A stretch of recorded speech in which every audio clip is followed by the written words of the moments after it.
ولن يليق رسول الله جاءك به إذا الكريم تجلى باسم منتقم رب صل وسلم دائما أبدا على حبيبك خير الخلق كلهم. اللہ جل مجدہ الکریم کی حمد و ثنا اور حضور سید الکریم خاتم النبیین امام الانبیاء حضرت محمد مصطفیٰ احمد مجتبیٰ صلی اللہ تعالی علیہ وآلہ آلہ وبارک وسلم کے دربار مبارک میں ہدیہ درود و سلام بصد ادب و احترام عرض کرنے کے بعد معزز محتشم حاضرین و سامعین السلام علیکم ورحمۃ اللہ وبرکاتہ. اللہ تعالیٰ کے فضل و توفیق سے اور اس کے پیارے حبیب صلی اللہ تعالیٰ علیہ وآلہ وسلم کی نگاہ رحمت اور شفقت کے طفیل نماز جمعہ کی حاضری کی سعادت نصیب ہو رہی ہے. اللہ تبارک و تعالی ہم سب کی یہ حاضری اپنے دربار میں قبول و منظور فرمائے. اللہ کریم مجھے آپ کو سن سنا کے عقیدہ رکھ کے عمل کی توفیق عطا فرمائے. آپ حضرات کے سامنے میں نے جس گفتگو کا انتخاب کیا ہے وہ اس حوالے سے ہے کہ رب کریم نے اپنے بندوں کو بے شمار قسم کی نعمتیں عطا فرمائی اور ہر نعمت رب کی ایسی نعمت ہے کہ جس کا مقابلہ دنیا یا دنیا کی کوئی شے نہیں کر سکتی. یہ بالکل سچی بات ہے اور قیمتی ہر نعمت اتنی ہے کہ دنیا کی دولتیں بھی اس کی قیمت نہیں ادا کر سکتی. اندرونی بڑی بڑی حساس قسم کی نعمتیں ذرا چھوڑ کر صرف ایک ناخن ہی دیکھ لو جو رب نے اپنے بندے کو انگلی کے سرے پہ عطا فرمایا. یہی ناخن اگر خراب ہو جائے تو دنیا کی ٹیکنالوجی صحیح طریقے سے اس کا بدل بھی نہیں دے سکتی. دانت خدا نخواستہ ٹوٹ جائے تو اس دانت کا بدلہ بھی دنیا کی نعمتوں سے نہیں مل سکتا. ہڈی خدا نخواستہ کسی کی فریکچر ہو جائے ٹوٹ جائے اس ہڈی کا بدلہ بھی دنیا کی دولتیں نعمتیں نہیں دے سکتی. جگاڑ لگ جائے گا جس کے ذریعے سے پلیٹیں رکھ دی جائیں گی ان پہ بھی لاکھوں روپیہ خرچ ہوگا پھر جا کے وہ سارا کچھ سیٹ اپ ہوگا. رب نے یہ ساری نعمتیں ہمیں عطا فرمائی اور مفت میں عطا فرما دی ہیں. ان نعمتوں کے عطا کرنے کے بعد اللہ نے فرمایا وَإِن تَعُدُّوا نِعْمَتَ اللَّهِ لَا تُحْصُوهَا. میری نعمتیں گننا چاہو تو گن نہیں سکتے. شکر ادا کرنا تو دور کی بات ہے تم صرف گنتی کرنے بیٹھو تو تم گن نہیں سکو گے کہ رب ذوالجلال نے نعمتیں کتنی عطا فرمائی ہیں. اب آپ کو یہ بات سمجھ آ گئی رب کی ہر نعمت بڑی قیمتی نعمت ہے. ہر نعمت ایسی ہے کہ جس کا کوئی جواب نہیں. توجہ میری طرف رکھنا. اللہ کی ان بے شمار نعمتوں میں سے ایک نعمت ایسی ہے جو سب نعمتوں سے اعلیٰ ہے, سب نعمتوں سے افضل ہے, سب نعمتوں کی جان ہے وہ نعمت, اور وہ نعمت ہے ایمان والی. کون سی؟ ایمان والی نعمت. یہ وہ نعمت ہے جو انسان کے ساتھ دنیا میں بھی رہتی ہے اور یہی نعمت وہ ہے جو انسان کے ساتھ قبر میں بھی جاتی ہے. باقی نعمتیں دنیا کا مال دولت سرمایہ جائیدادیں سب کچھ یہاں پہ رہ جائے گا. ایمان ایک ایسی نعمت ہے جو بندے کے مرنے کے بعد قبر میں بھی ساتھ جائے گی اور میدان حشر میں بھی بندے کے ساتھ یہ ایمان والی دولت ہوگی. اسی ایمان کے صدقے سے بروز قیامت اس امت کا دوسری امتوں سے فرق نظر آئے گا. میرے کریم آقا صلی اللہ تعالی علیہ وسلم کے صحابہ نے پوچھا یا رسول اللہ صلی اللہ علیہ وسلم بروز قیامت سارے نبی ہوں گے, سارے نبیوں کی امتیں بھی ہوں گی, ہر نبی کی امت بھی بروز قیامت موجود ہوگی, ڈھیر سارا رش ہوگا, بڑا ہجوم ہوگا. یا رسول اللہ اتنے ڈھیر سارے لوگوں میں آپ ہمیں پہچان لو گے؟ اب صحابہ کا سوال دیکھو کتنا مزے کا ہے. یا رسول اللہ اتنے بڑے مجمع میں آپ ہمیں پہچانو گے، اپنے امتیوں کو پہچان لو گے۔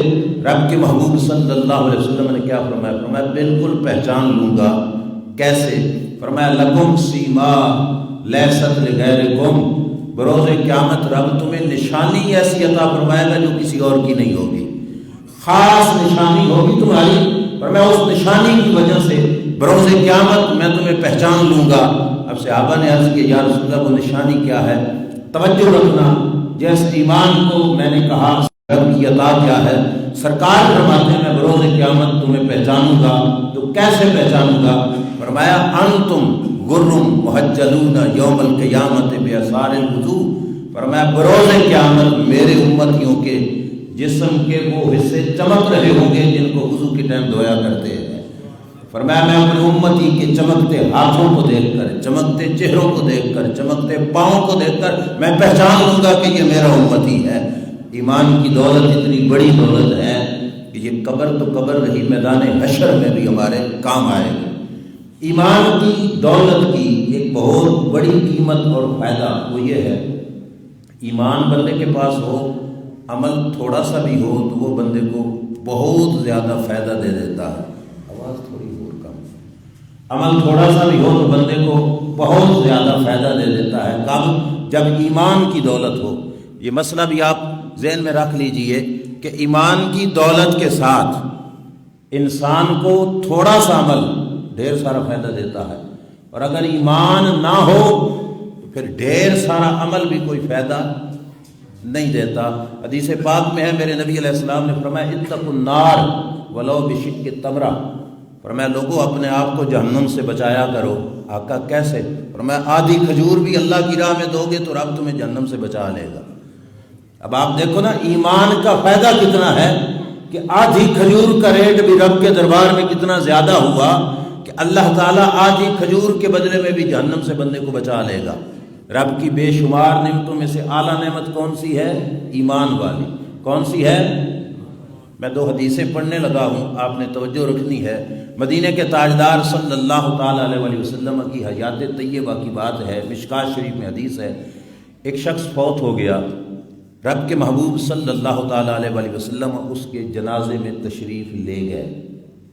مصلی امامت پہ سرکار کھڑے ہونے لگے، حضرت عمر فاروق رضی اللہ تعالیٰ عنہ آ گئے۔ یا رسول اللہ صلی اللہ علیہ وسلم آپ اس شخص کا جنازہ نہ پڑھائیں، انہو رجل فاجر، یا رسول اللہ یہ بدکار بندہ ہے۔ کیا کہا؟ بولیے نا، کیا کہا؟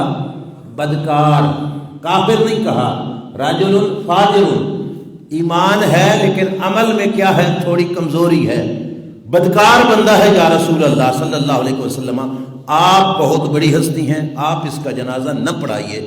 مدینہ کے تاجدار صلی اللہ علیہ وسلم نے رخ یوں پلٹا، مقتدیوں کی طرف کیا، فرمایا تم میں سے کوئی شخص ایسا جس نے اس بندے کی کوئی نیکی زندگی میں دیکھی ہو وہ مجھے بتائے۔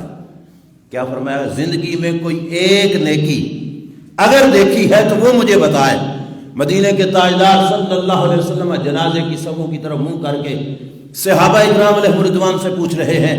اس زمانے میں آپ خود سوچ سکتے ہو جنازوں کی تعداد تھوڑی بہت تو نہیں، جتنے لوگ ہوتے ہوں گے ظاہری بات ہے وہ آتے ہوں گے، ہجوم ہے ڈھیر سارا، اور مجمع میں سے کوئی بھی نہیں بول رہا تھا کہ ہم نے اس کی کوئی ایک نیکی بھی دیکھی ہو۔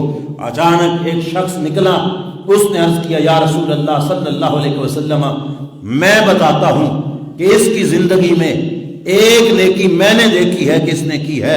سرکار نے فرمایا کون سی نیکی ہے؟ عرض کرتے ہیں یا رسول اللہ صلی اللہ علیہ وسلم حرسا لیلتن علی الاسلام، یا رسول اللہ میں نے دیکھا رات کا ایک حصہ اس نے اسلام کی سرحد پہ چوکیدارہ کیا ہے، رات کا ایک حصہ اس نے اسلام کی سرحد پر چوکیدارہ کیا ہے۔ یا رسول اللہ یہ ایک نیکی میں نے دیکھی ہے۔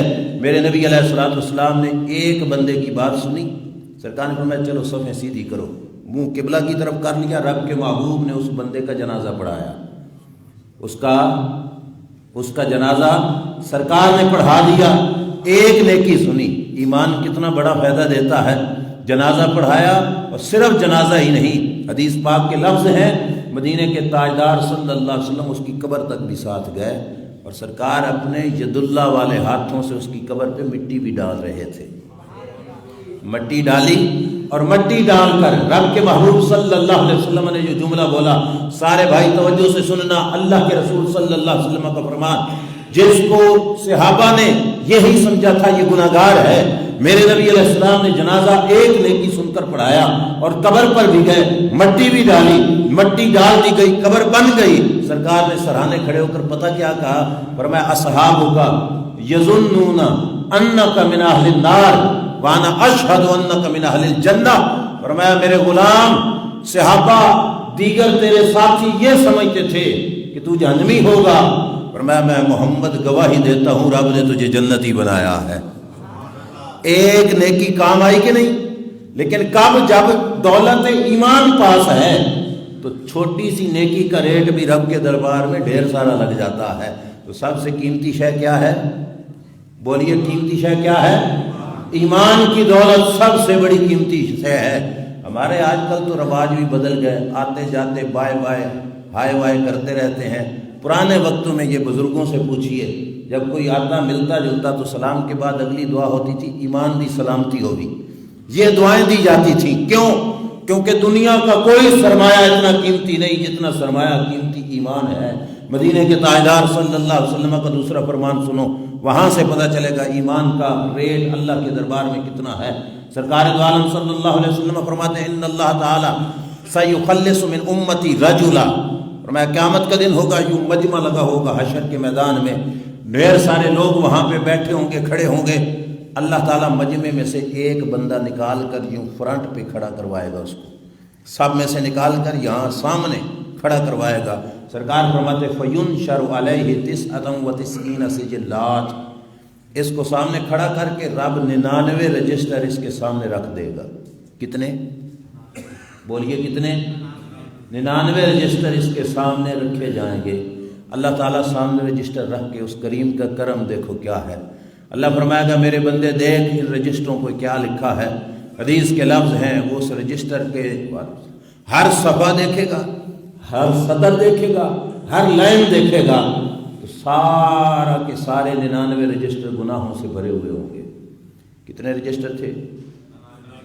ہر رجسٹر پر کیا لکھا ہے؟ گناہ سارے کے سارے رجسٹروں پہ لکھے ہیں. 99 رجسٹر بھرے گناہوں کے اللہ کے دربار میں یہ پیش ہے. اور رجسٹر کتنے ہوں گے؟ یہ جو آج کل کی نوٹ بک بازاروں سے 20-25 روپے کا دستہ رجسٹر ملتا ہے، اتنی نہیں. سرکار فرماتے ہیں رجسٹر کا ایک صفحہ اتنا لمبا ہوگا جتنا مشرق سے مغرب کی لمبائی ہے. اتنا لمبا رجسٹر اور 99 رجسٹر سارے کے سارے گناہوں سے بھرے ہوئے. اللہ تبارک و تعالیٰ رجسٹر سامنے رکھ کے فرمائے گا میرے بندے دیکھ ازالمہ کا کتبتی، رجسٹر کھول کے دیکھ اور مجھے بتا میرے لکھاری فرشتوں نے کہیں تیرے ساتھ کوئی زیادتی تو نہیں کی کہ تو نے گناہ نہ کیا ہو، انہوں نے لکھ دیا.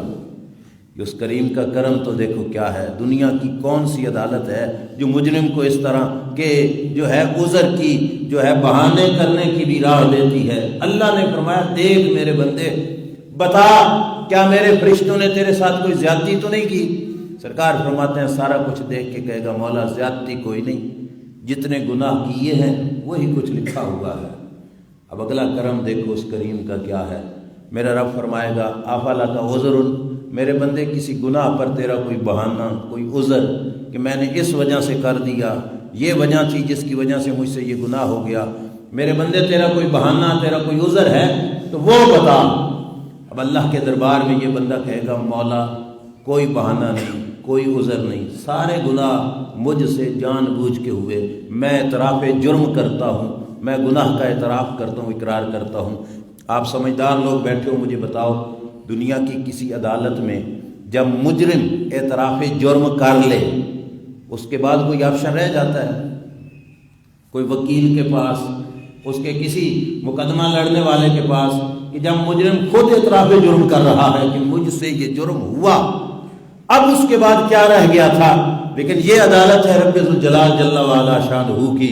رب ذوالجلال جل شانہ فرمائے گا میرے بندے جاؤ جا کر اپنے اعمال نامے کا ترازو پہ وزن کرا کے لے آؤ. جہاں پہ عمل کا وزن ہو رہا ہوگا وہاں پہ جاؤ اور اعمال کا وزن کرا کے لے آؤ. سرکار فرماتے ہیں یہ بندہ رک جائے گا، حیران پریشان ہے کہ 99 رجسٹر گناہوں کے میں کیا لے کے جاؤں۔ اچانک کیا ہے، رب کی بارگاہ سے فَتُخْرَجُ بِطَاقَةٌ فِيهَا أَشْهَدُ أَن لَا إِلَٰهَ إِلَّا اللَّهُ وَأَشْهَدُ أَنَّ مُحَمَّدًا رَسُولُ اللَّهِ صلی اللہ تعالیٰ علیہ وآلہ وسلم۔ سرکار فرماتے ہیں رب کے دربار سے ایک کارڈ نکالا جائے گا۔ کیا نکالا جائے گا؟ بطاقہ جدید عربی میں موبائل کی سم کو کہا جاتا ہے، موبائل کی سم نہیں، اسے عربی میں بطاقہ کہا جاتا ہے۔ اتنا سا کارڈ ہوگا، اور وہ کارڈ ہوگا کیا؟ سرٹیفکیٹ ہوگا اس کے کلمے کا، ایمان کا سرٹیفکیٹ ہوگا۔ اللہ تعالیٰ وہ کارڈ دے کر اسے فرمائے گا چل یہ کارڈ بھی پکڑ، یہ 99 رجسٹر بھی لے، جاؤ میزان پہ جا کے اپنے اعمال کا وزن کراؤ۔ اب یہ بندہ رک جائے گا، کہے گا مولا ما هذه البطاقہ، یا اللہ اس چھوٹے سے کارڈ کی کیا حیثیت اتنے بڑے رجسٹروں کے سامنے؟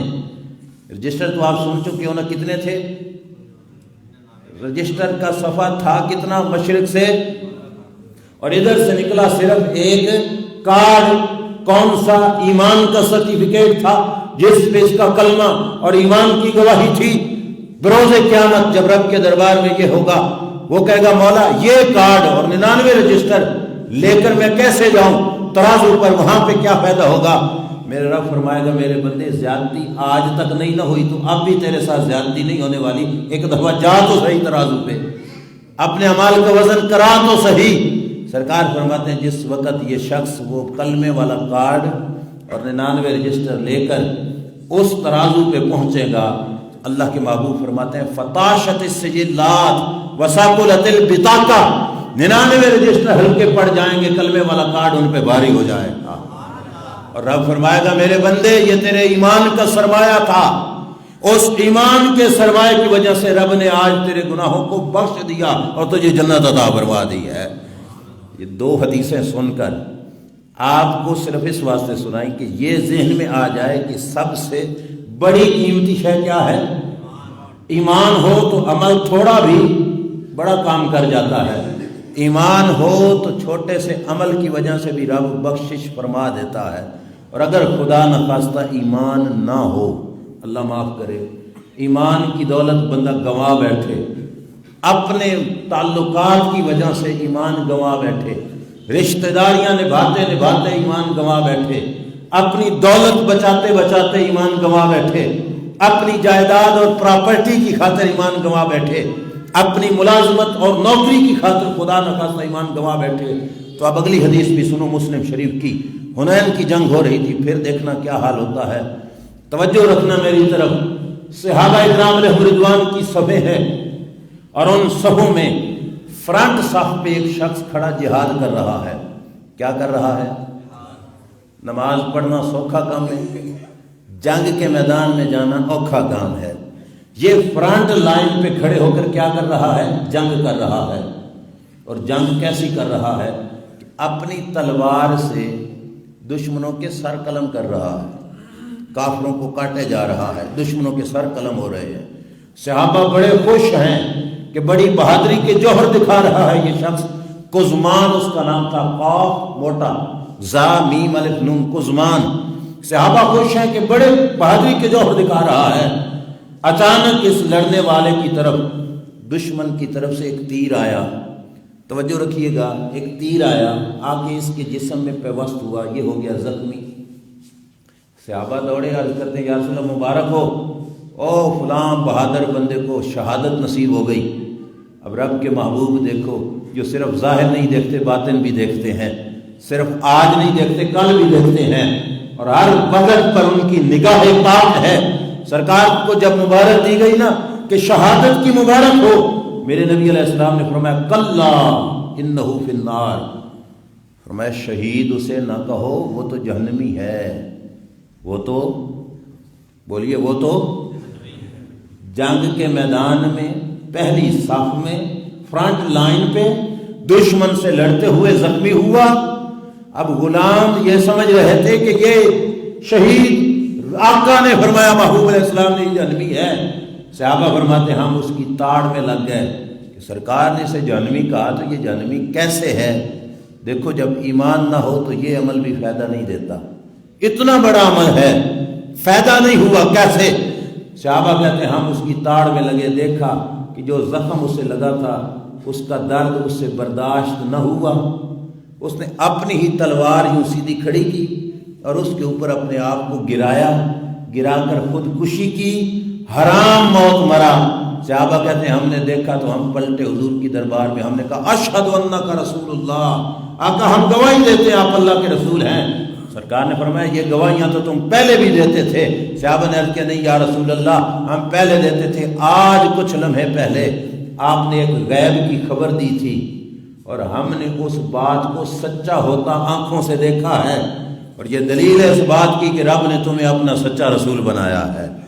اب اس روایت کو تینوں روایتوں کو سامنے رکھو، دو روایتوں سے پتہ چلا کہ چھوٹا سا عمل اور ایمان کی دولت وہ عمل بندے کو پار لگا دیا۔ اتنا بڑا عمل جہاد والا اللہ کی راہ میں جان تک لے کے گیا کھڑا ہے، لیکن ایمان نہیں تو اس عمل کی بھی کوئی قیمت، سب سے پہلے نماز، روزہ، حج، زکوٰۃ، ہر عمل سے پہلے ضروری ہے اپنے ایمان کا قبلہ سیدھا کیا جائے، ایمان سلامت اور ایمان کو درست طریقے سے اپنایا جائے۔ اس ممبر پہ بیٹھ کے میں کہوں گا میرا ایمان ٹھیک ہے، کوئی دوسرا کہے گا میں ٹھیک ایمان بتانے والا ہوں، کوئی تیسرا کہے گا جو میں بتاؤں گا وہ ٹھیک ایمان ہے، کسی ایک کی طرف بھی نہ جاؤ۔ آئیے اللہ کے قرآن سے پوچھتے ہیں ایمان کن کا یا اللہ تیرے دربار میں قابل اعتبار ہے، اور ویسا ایمان ہمارا ہوگا تو یا اللہ تو بھی معتبر سمجھے گا۔ اللہ کا قرآن فرماتا ہے فَإِنْ آمَنُوا بِمِثْلِ مَا آمَنْتُمْ بِهِ فَقَدِ اهْتَدَوْا۔ اب توجہ، بڑی قیمتی جملہ ہے قرآن مقدس کا۔ اللہ فرماتا ہے صحابہ اگر لوگ تمہارے جیسا ایمان لے کے آئیں جیسے تم ایمان لے کے آئے ہو تو رب کی طرف سے گارنٹی ہے کہ وہ لوگ گمراہ نہیں، اللہ نے ان کو ہدایت عطا فرمائی ہے۔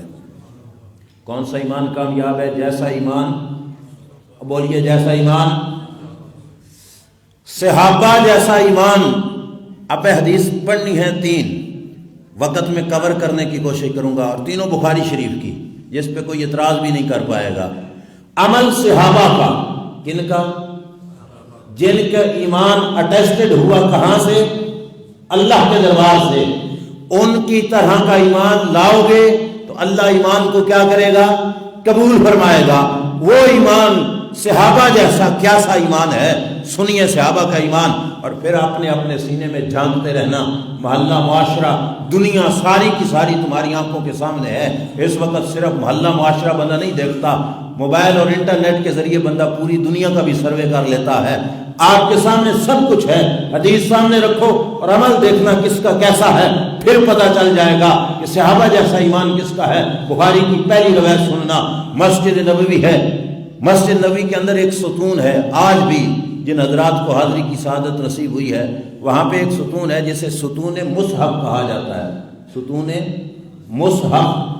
اس ستون کے پاس حضور کے ایک صحابی ہیں، جب بھی مسجد میں آتے ہیں اس ستون کے پاس کھڑے ہو کر نماز ادا فرماتے ہیں۔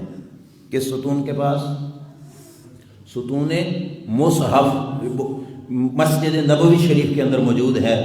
وہ ایک صحابی جب بھی آتے ہیں جگہ ڈھونڈ کر تلاش کر کے اوکھا سوکھا ہو کر وہاں پہ ستون مصحف کے پاس نماز ادا فرماتے ہیں۔ اب آپ سارے سمجھدار ہو، مجھے یہ بتاؤ مسجد نبوی کی ہر صف برکتوں والی ہے کہ نہیں؟ بولیے، ہر صف کا ہر مصلی برکتوں والا ہے کہ نہیں؟ جس کو نصیب ہو جائے اس کی قسمت کہ وہاں پہ بھی اسے نماز پڑھنے کی سعادت نصیب ہو گئی۔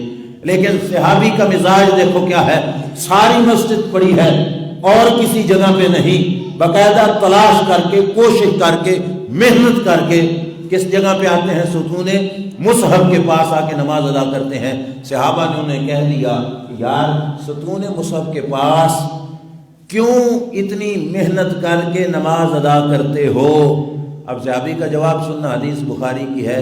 وہ فرماتے ہیں میں ستون مصحف کے پاس اس واسطے آ کے نماز ادا کرتا ہوں کہ رأیت رسول اللہ صلی اللہ تعالی علیہ وآلہ وسلم یتحری الصلاۃ عندہا، کہ میں نے اپنی زندگی میں جب بھی دیکھا رسول خدا صلی اللہ علیہ وسلم کو سرکار یہاں پہ نماز ادا فرما رہے تھے، میرا عقیدہ ہے ساری مسجد برکتوں والی ہے، لیکن جس مقام پر رب کے یار کے قدم لگ گئے وہ ساری جگہ سے زیادہ برکتوں والی جگہ ہے۔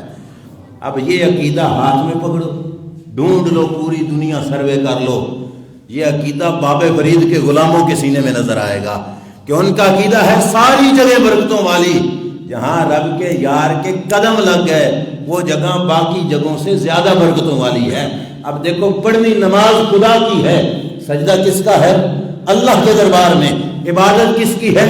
اللہ کی ہے، لیکن عبادت کے دوران بھی صحابہ اس مقام کو تلاش کر رہے ہیں جس مقام پہ رب کے رسول نے کھڑے ہو کے نماز ادا فرمائی۔ بات سمجھ آئی کہ نہیں؟ یہ مزاج ہے، یہ عقیدہ ہے، یہ ایمان ہے کس کا؟ ان لوگوں کا جن کے ایمان پر مہر لگی ہے کس کی طرف سے؟ اللہ کی طرف سے، جنہوں نے عقیدہ، جنہوں نے کلمہ، جنہوں نے شریعت کسی ملا اور مفتی سے نہیں پڑھی، انہوں نے شریعت مدینے کے تاجدار سے پڑھی ہے۔ جنہوں نے دین سیکھا بھی ان سے ہے کہ جنہوں پر دین اللہ نے نازل فرمایا ہے۔ کسی صحابی نے اعتراض نہیں کیا، یا رسول اللہ صلی اللہ علیہ وسلم کے صحابی تمہیں یہ کیا ہو گیا کہ تم اس جگہ پہ کھڑے ہو کر کیوں نماز پڑھتے ہو؟ آج بھی دیکھو علامہ اقبال نے بھی اسی بات کی عکاسی کرتے ہوئے کہا تھا کہ مجھے کام کیا تھا رکوع سے، مجھے غرض کیا تھی سجود کی، تیرے نقش پا کی تلاش تھی جو جھکا رہا میں نماز میں۔ میری نماز یہی ہے کہ میں آپ کے نقش قدم تک پہنچ جاؤں یا رسول اللہ صلی اللہ علیہ وسلم۔ یہ مستند بخاری شریف کی روایت اور صحابی کا عمل اور ایمان اور عقیدہ میں نے آپ کے سامنے رکھا۔ دوسری روایت سنیے اور توجہ میری طرف رکھیے۔ میرے کریم آقا صلی اللہ تعالی علیہ وسلم کے غلام، صحابی کا نام ہے حضرت جابر بن عبداللہ رضی اللہ تعالی عنہ۔ کیا نام ہے؟ یہ میں پوچھ اس لیے رہا ہوں تاکہ آپ کو نام یاد رہے۔ نام کیا ہے؟ حضرت جابر بن عبداللہ رضی اللہ تعالیٰ عنہ۔ یہ وہ صحابی ہیں جنگ احد کے اندر ان کے ابا جی کا شہادت ہو گئی، وصال ہو گیا تھا۔ کون سی جنگ میں؟ جنگ احد شریف کے اندر حضرت جابر کے ابا جی، ان کا نام تھا عبداللہ، وہ شہید ہو گئے جنگ احد کے اندر۔ بعد میں ان کی ساتھ جاؤ اللہ تمہارا قرضہ پورا فرمائے گا۔ کس نے کہا؟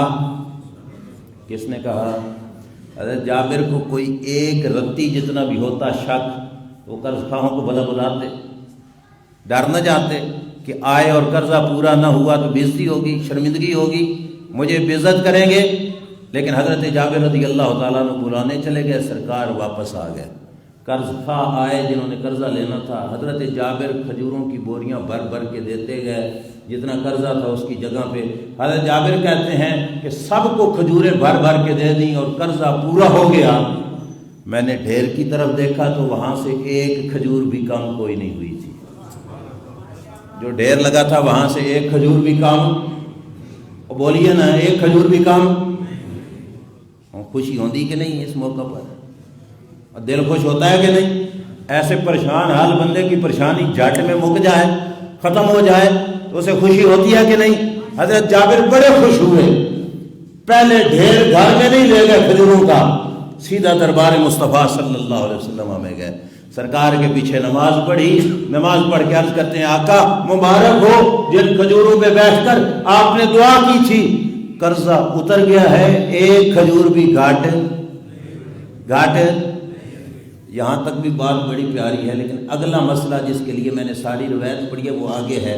میرے نبی علیہ السلام نے اپنی شان کی بات سنی تو یہ نہیں فرمایا جابر خبردار کسی نو نہ دسی پیا، لوگ کہیں مجھے خدا نہ سمجھنا شروع کر دیں، نہیں، اپنی شان کی بات تھی تو میرے نبی علیہ السلام نے کیا فرمایا؟ فرمایا جابر یہ بات اکیلی اپنی ذات تک نہ رکھو، جاؤ ابو بکر اور عمر کو بھی بتا کے آؤ کہ جس کھجور کے ڈھیر پر اللہ کے نبی نے دعا کی تھی کھجوریں پوری بھی ہو گئی ہیں اور ڈھیر میں سے بھی کوئی کھجور کم نہیں ہوئی ہے، اللہ نے میرا قرضہ ادا کر دیا ہے۔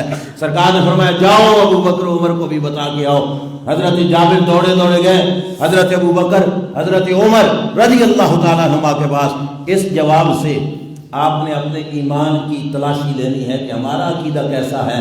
جب حضرت ابوبکر اور حضرت عمر کو حضرت جابر نے بتایا کہ کھجوریں پوری ہو گئیں، قرضہ بھی اتر گیا اور ڈھیر میں سے کھجور کم بھی کوئی نہیں ہوئی، سننا جواب میں پوری ذمہ داری سے عرض کر رہا ہوں۔ بخاری شریف میں حضرت ابوبکر اور عمر نے کیا جواب دیا؟ فرمانے لگے قد کننا نعلم اذ صنع رسول اللہ صلی اللہ علیہ وسلم ما صنع ان سیکون۔ جابر تو دیکھ کے آیا نا، جابر تو دیکھ کے آیا اور ہمیں بتلا رہا ہے۔ ابو بکر اور عمر کا عقیدہ سن کیا ہے؟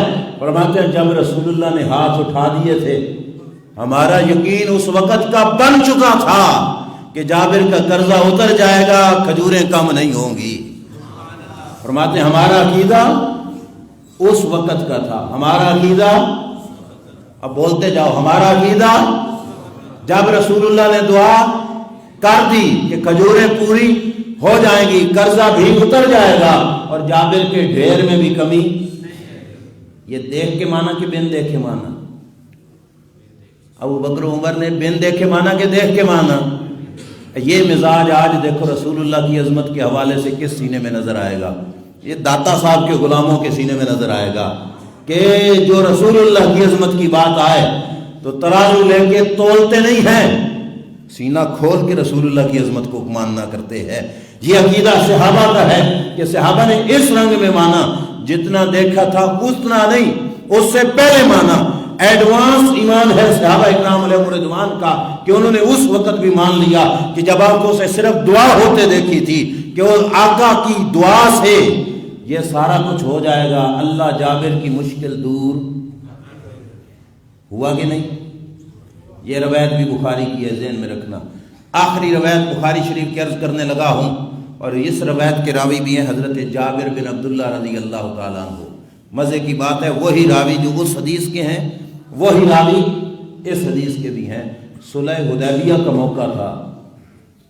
صلح حدیبیہ یہ بچہ جانتا ہے، اسٹوڈنٹ جو تاریخ وغیرہ اسکول میں بھی پڑھا جاتا ہے کہ نبی کریم علیہ السلام کے ساتھ ایک معاہدہ ہوا تھا کفار مکہ کا، جس کو صلح حدیبیہ کہا جاتا تھا۔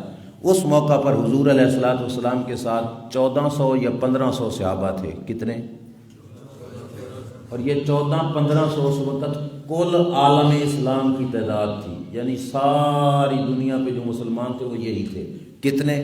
1400 یا 1500 صحابہ اکرام علیہ رضوان کی تعداد ہے۔ سفر کیا تھا، مدینہ سے چل کر کہاں تک آئے تھے؟ مکہ شریف میں۔ سواریوں پہ سفر تھا، کچھ حضرات پیدل تھے۔ جو سامان تھا نا خرچ کا، جو کھانے پینے کا سامان تھا وہ ختم ہو گیا۔ اب لگی صحابہ کو پیاس، اور عرب کی گرمی یہ آپ لوگ سمجھتے ہو کتنی شدید ہوتی ہے، سخت پیاس لگی نا صحابہ اکرام علیہ رضوان کو، اور جو سواریوں کے جانور تھے وہ بھی پیاس سے ہو گئے۔ تو یہ مشکل بنی صحابہ کے سر پر۔ مشکل ہے کہ نہیں؟ یہ بھی بتائیے مشکل ہے کہ نہیں؟ بندے کو پیاس زور کی لگی ہو اور پانی بھی پلے، آس پاس بھی پانی نہ ملے تو مشکل ہے کہ نہیں؟ کس کے سر پہ بنی؟ صحابہ کے سر پہ۔ صحابہ نے اپنا دکھڑا کس کو سنایا؟ اللہ کے یار کو سنایا، رب کے محبوب کو جا کے سنایا، یا رسول اللہ صلی اللہ علیہ وسلم پیاس بڑی لگی ہے اور پانی پاس نہیں ہے، یا رسول اللہ کوئی بندوبست کیجیے ہمارے لیے پانی کا۔ اب یہیں سے بھی دیکھ لو تو یہ عقیدہ، یہ انداز، یہ محبت کا طریقہ کہاں پہ نظر آئے گا، یہ آپ خود فیصلہ کرنا ہے۔ حضور سے عرض کر رہے ہیں، میرے نبی علیہ السلام نے یہ نہیں جواب دیا چلو نکل جاؤ، میں نے صرف نماز روزے کے مسئلے سکھانے ہیں، پانی پورا کرنا ہے تو اپنا آپ کرو، یہ مجھے کیوں بتاتے ہو؟ نہیں، میرے نبی علیہ السلام نے فرمایا کچھ پانی ہے بھی صحیح آپ کے پاس، کچھ تھوڑا بہتا پانی ہے آپ کے پاس؟ صحابہ نے کہا یا رسول اللہ، ہاں جی ایک تھال میں تھوڑا سا پانی ہے یا رسول اللہ صلی اللہ علیہ وسلم، بس وہی کچھ ہے، اور وہ تو شاید ایک دو بندوں پر بھی پورا نہ ہو۔ سرکار نے فرمایا چلو وہ پانی والا تھال لے کے آؤ۔ صحابہ وہ پانی والا تھال حضور کے دربار میں پیش کرتے ہیں۔ توجہ رکھنا، رب کے محبوب نے پانی والے تھال میں اپنا ہاتھ رکھ دیا۔ حضور نے ہاتھ رکھا، سرکار کی 5 انگلیوں سے پانی کے 5 چشمے جاری ہو گئے۔ سرکار نے فرمایا لو بھائی صحابہ آپ بھی پیو، اپنے جانوروں کو بھی پلاؤ، اور جتنے برتن ہے پاس وہ بھی بھر لو۔ صحابہ نے بھی پیا، جانوروں کو بھی پلایا، برتن بھی بھر لیے۔ یہاں تک روایت جس وقت سنائی نا کس نے؟ حضرت جابر بن عبداللہ، حضرت جابر بن، یہ نام یاد رکھنا ہے، راوی ہیں حدیث کے، حضرت جابر بن عبداللہ نے جب یہاں تک روایت سنائی تو سننے والوں میں سے کسی نے پوچھا، جیسے آپ مجھ سے سن رہے ہو نا، سننے والوں میں سے کسی نے پوچھا کم کون تم یوم ذن، جابر اے تے دس تسی ہے سو کتنے، تمہاری تعداد کتنی تھی؟ یہ تعداد کے پتہ لگنے سے حضور کی عظمت کا پتہ لگنا تھا کہ نہیں؟ کہ تھال کا پانی اتنے بندوں پہ پورا کر دیا۔ انہوں نے گنتی میں پوچھنا چاہا کہ تم کتنے تھے، تاکہ گنتی میں جواب آئے۔ اور صحابی کا ایمان دیکھو کتنا تھا، وہ کہنے لگے لو کننا مئۃ الف لکفانا، اور یہ نہ پوچھ ہم کتنے تھے، عقیدہ سن ہمارا کیا ہے کہ اگر اس دن ہم 1,00,000 بھی ہوتے تو رسول اللہ کے چشموں کا پانی سب کو پورا ہو جاتا۔ 1,00,000 بھی ہوتے تو چشموں کا پانی سب کو، تھے کتنے؟ میں نے پہلے بتایا تھے کتنے، 1400 یا 1500، کتھے 1400 1500 ہوتے، کتھے 1,00,000۔ عقیدہ صحابہ کا کیا ثابت ہوا؟ حضور کی عظمت کو تول کے نہیں، سینہ کھول کے مانا کرتے ہیں۔ جتنا دیکھا اس سے بھی زیادہ مانا، اور حق بھی بنتا تھا۔ کیوں؟ جو 2 بندوں کا پانی 1500 کو پلا سکتے ہیں، عقیدہ تو بنتا ہے نا کہ وہ 1,00,000 کو بھی پلا سکتے ہیں، اور یہ بھی لمٹ 1,00,000 تک بند نہیں۔ ان کے عقیدے کے مطابق، جملے کے مطابق یہ تھا کہ اگر قیامت تک زمین پانی دینا بند کر دے، آسمان سے پانی برسنا ختم ہو جائے، رسول اللہ کی انگلیوں کا پانی قیامت تک کے غلاموں کو پانی پلا سکتا ہے۔ کیوں؟ کیونکہ ان کی انگلیوں سے چشمے رب نے جاری کیے تھے، اور وہ چشمے رب ذوالجلال جل شانہ کی طرف سے آ رہے تھے، اور رب اس کائنات والوں کو بتانا چاہتا ہے میں نے یار کو بنایا کمزور کر کے نہیں بنایا، طاقتیں ساری عطا فرمائی ہے۔ وہ 1400 1500 کو پانی پلایا۔ یہاں پہ ایک مسئلہ بھی سمجھتے جاؤ اور پھر میں بات کو ختم کرتا ہوں۔ آپ کے بدن سے نکلے پانی پاک ہے کہ پلید ہے؟ یہاں چھالا بن جائے، خدا نہ خواستہ کوئی زخم بن جائے، اس کو توڑو، نکلا پانی پاک ہے کہ پلید؟ نکل گیا تو وضو بھی ٹوٹ جائے گا کہ نہیں؟ اور وہ پانی کہاں سے نکل رہا تھا؟ حضور کی، کسی ملا کی جرت ہے کہ کہے کہ یہ پانی پلید تھا؟ اور بولیے پلید تھا معاذ اللہ؟ بلکہ میں بتاتا ہوں، شرح مشکات میں ملا علی قاری نے 1014 ہجری کا محدث ہے، اس نے کہا جو حضور کی انگلیوں سے پانی نکلا اس پانی کی برابری آب زمزم بھی نہیں کر سکتا۔ وہ فرماتے ہیں جو حضور کی انگلیوں سے پانی نکلا اس پانی کی برابری جنت کی نہریں بھی نہیں کر سکتی، اور فرمایا اس پانی کی برابری حوض کوثر کا پانی بھی نہیں کر سکتا جو رب کے یار کے بدن سے نکلا ہے۔ وہ ہمارے جیسے تھے بھلا، ان کو اپنے جیسا سوچنا بھی نہیں۔ ان کے ہاتھوں سے پانی نکل رہا ہے، اور وہ پانی صرف پاک نہیں، بڑے بڑے پاک پانیوں سے بڑھ کر پاک ہے۔ اور یہاں پہ ایک فقہی مسئلہ بھی سنو مزید بھی، اور اس کے بعد بات ختم ہو جائے گی۔ جو پانی حضور کی انگلیوں سے نکلا اس کی عظمت تو ہے ہی ہے۔ یہاں پہ فقہاء کرام مسئلہ بتاتے ہیں، آب زمزم برکت والا ہے کہ نہیں؟ تو سارا دا عقیدہ ہے، کھڑے ہو کے پیتے ہو نا، اس کے احترام کے پیش نظر، ٹھیک ہے؟ علماء کا فتویٰ ہے کہ وضو کرتے ہوئے اللہ کے رسول نے جس پانی سے اپنے پاؤں مبارک دھوئے وہ پانی آب زمزم سے بھی افضل ہے۔ جس پانی سے حضور نے پاؤں مبارک دھوئے وہ پانی، بولتے جاؤ، وہ پانی آب زمزم سے 1 درجہ افضل ہو گیا۔ اور فرماتے ہیں پھر وہ پانی جس سے اللہ کے رسول نے وضو کرتے ہوئے ہاتھ دھوئے وہ پانی آب زمزم سے 2 درجے افضل ہے۔ وہ پانی آب زمزم سے 2 درجے افضل ہے۔ اور آگے انہوں نے کہا کہ وضو کرتے ہوئے رب کے محبوب نے جس پانی سے اپنے مبارک چہرے کو دھویا وہ پانی آب زمزم سے 3 درجے افضل ہے۔ اور پھر کہا جس پانی سے اللہ کے رسول نے کلی فرمائی، لیا منہ میں ڈالا، منہ میں پھیر کر پھر باہر پھینکا، اسے جھٹ کی نسبت ہو گئی حضور کے منہ مبارک سے۔ وہ فرماتے ہیں وہ پانی آب زمزم سے 4 درجے افضل ہے۔ کتنے درجے؟ یہ باہر کا پانی گیا اندر، جھٹ رہا بدن میں اور پھر باہر نکال دیا گیا، یہ پانی آب زمزم سے 4 درجے افضل ہے۔ اور علماء فرماتے ہیں جو پانی حضور کے بدن سے بصورت لعاب دہن تھوک مبارک سے نکلے اس کی برابری تو آب زمزم کر ہی نہیں سکتا۔ حضور کے لعاب دہن کی برابری آب زمزم کر ہی نہیں سکتا۔